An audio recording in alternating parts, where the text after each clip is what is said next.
अपने घर भी ना हो पाए निकम्मे बेटे की इज्जत माँ।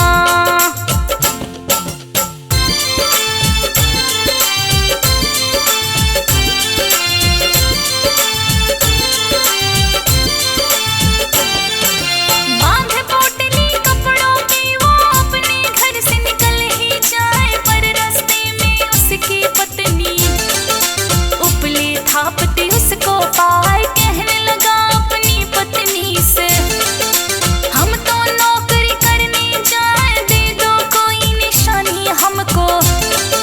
देख के याद तुम्हारी आए, मेरे पास न कोई निशानी।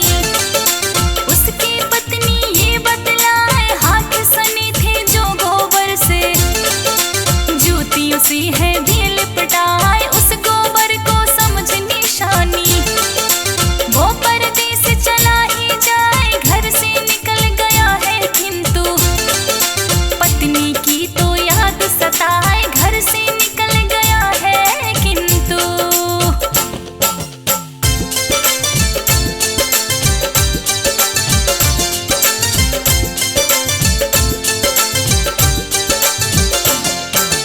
अपने गांव से दूर शहर में बुढ़िया का बेटा आ जाए, एक सेठ के यहाँ नौकरी वो तो करने ही लग जाए, जिस दिन से वो नौकर लगा है।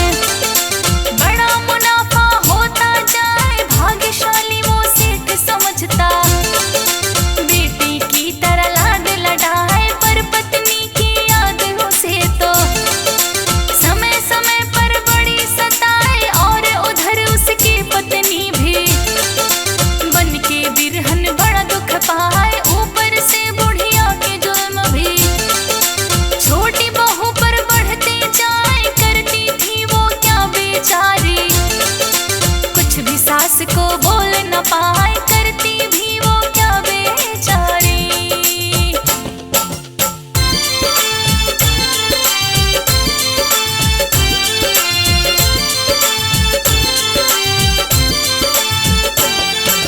छोटी बहू तो काट लकड़ियां जंगल से है रोज हिलाए, और बदले में उसकी सास उसे बस भूसे की रोटी खिलाए, बिना पति के वो बेचारी जाने कितने कष्ट उठाए। बात है भक्तों फिर एक दिन की, जब वो लकड़ी लेने जाए, उसने देखा कि कुछ औरतें पूजा करने को चली आए, मंदिर माता संतोषी का।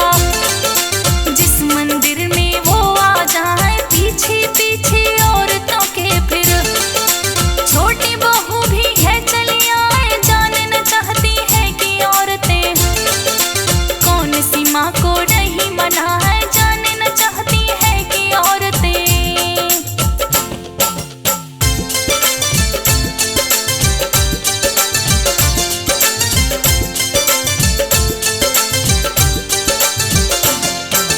जिज्ञासावश छोटी बहू फिर एक औरत के पास में आए, लगी पूछने उससे कि बहना किस माता को नहीं मनाए। औरत बोली हम तो बहना माँ संतोषी के गुण गाए, शुक्रवार का व्रत किया है, पूजा करने मंदिर आए, 16 शुक्रवार करे जो, और फिर उद्यापन करवाए, माँ संतोषी होती प्रसन्न है, इच्छा पूर्ण सब हो जाए। छोटी बहू भी लगी सोचने, मैं भी माँ को लूंगी मनाए, गया पति परदेस मेरा जो, लौट के जो वापस आ जाए।